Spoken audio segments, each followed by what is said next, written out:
everyone, and welcome back to another episode of Boss Fight Breakdowns. We're continuing through the bosses that we fight sequentially in the story quest order, and today we will be conquering the first two bosses that we take on within the Xavier Mansion area. And we will be taking a brief sidetrack to talk about one segment in particular.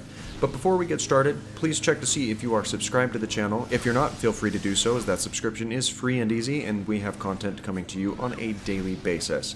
Leave a like on the video if you found this episode particularly helpful, and don't forget to leave a comment letting me know what bosses you're excited to see or which ones you're struggling with so we can highlight those in a future episode.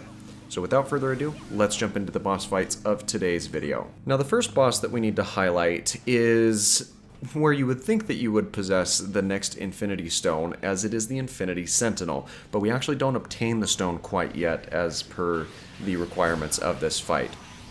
Now the Infinity Sentinel has a couple of attacks, and all of them take up a decent amount of space, especially where you're confined to a relatively small area.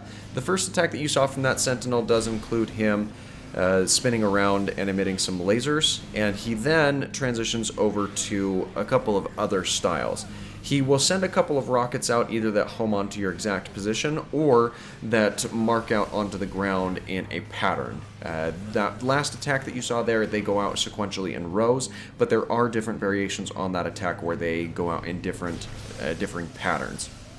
Now, the best strategy that you'll want to employ to break down this Sentinel is he is just as susceptible to the cores of his fellow Sentinels as the rest of the bosses tend to be, though it will take you a couple of extra hits in order to completely deplete his stagger bar. But you saw there on one staggering cycle, we were able to completely drain him down to about 40% of his overall health. Now that's where I was mentioning that the Sentinel will send out those rockets in some differing style or attack patterns, as they'll either go in those lines or the other sequences. Now, when the Sentinel does this attack in particular, he does a wind box that kind of pulls you into the center area. You can roll away from that attack to avoid the majority of your damage, and the rest of your team members should be able to take minimal damage as they're not being actively controlled. You can stagger them out a bit quicker if you do throw a core into that vacuum chamber, though.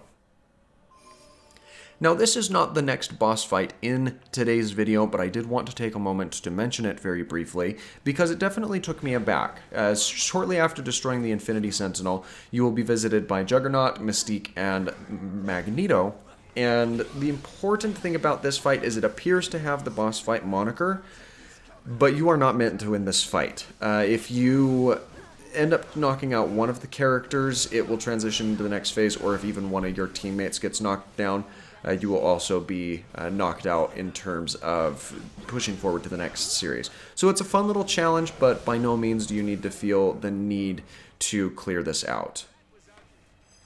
However, the next boss fight that we need to make mention of is the Juggernaut fight. And this takes place in the bottom of the X Mansion as soon as he's kind of torn through it. And Juggernaut, he hits very hard, but his attacks are fairly predictable, and you can learn to get away from them pretty well.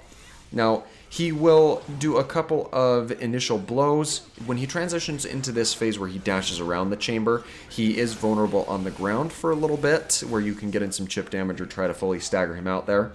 But his fight's relatively straightforward, all things considered. You might need to stagger him out 2, maybe 3 times, depending on the efficiency of your attacks. But all in all, he's pretty simple.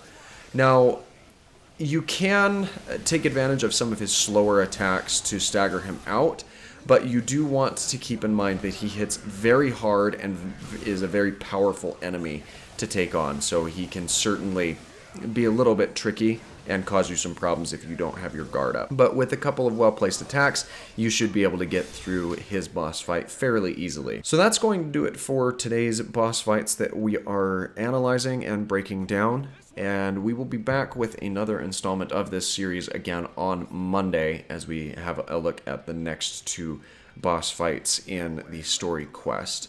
I've got a couple of other projects in the works that I'm excited to bring to you regarding Marvel's Ultimate Alliance 3. So once again, if you're enjoying this type of content or any of the other content I do here on the channel, please take a moment to subscribe, and we will see you in the next video. Thanks again for watching, and you have yourself a great rest of your day.